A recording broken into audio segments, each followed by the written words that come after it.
Ce jeudi 2 mars, Dany Boon était l'invité de C'est à vous, avec François Ozon et Nadia Terezkiewicz, lauréate du César 2023 du meilleur espoir féminin, dans le cadre de la sortie du film Mon crime. Un long métrage qui relate l'histoire de Madeleine Verdier, jeune et jolie actrice sans le sou et sans talent, qui se retrouve alors accusée du meurtre d'un célèbre producteur. Une émission au cours de laquelle l'acteur de 56 ans, star de Bienvenue chez les Ch'tis, a notamment été amené à donner son avis sur le snobisme, un phénomène présent dans le cinéma comme ailleurs, mais qui d'après lui ne passe pas le temps. Ce qui reste aussi est-il les films et les histoires qu'on raconte, a-t-il ajouté, avant de faire un parallèle avec les grands acteurs que étaient Bourvil et Louis de Funès qui, d'après lui, sont aujourd'hui encensés mais auparavant détestés. Il s'était fait détruire, ce qui serait d'autant plus le cas avec le deuxième. Louis de Funès était détesté.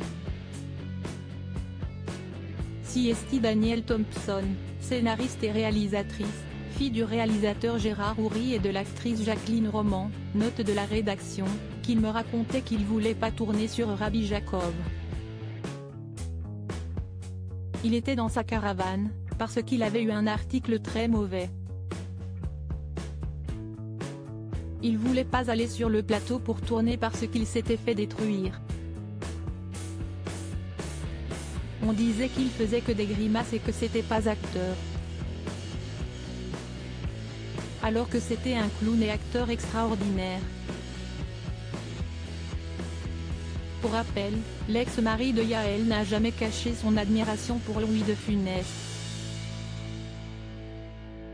Un acteur qui est d'ailleurs en partie à l'origine de son amour pour le 7e art, comme il l'a déjà confié pour le magazine Ciné Télé Revue. Si j'ai aimé le cinéma populaire, si est grâce au film de Louis de Funès, surtout avec Gérard Houry, et son duo avec Bourvil. Ils ont été très importants dans mon enfance. Ils m'ont donné envie de raconter des histoires autour de personnages qui font rire. Un grand acteur, qui lui a fait découvrir le slapstick, genre d'humour impliquant une part de violence physique volontairement exagérée, note de la rédaction, l'humour clownesque et le sens du rythme de la comédie.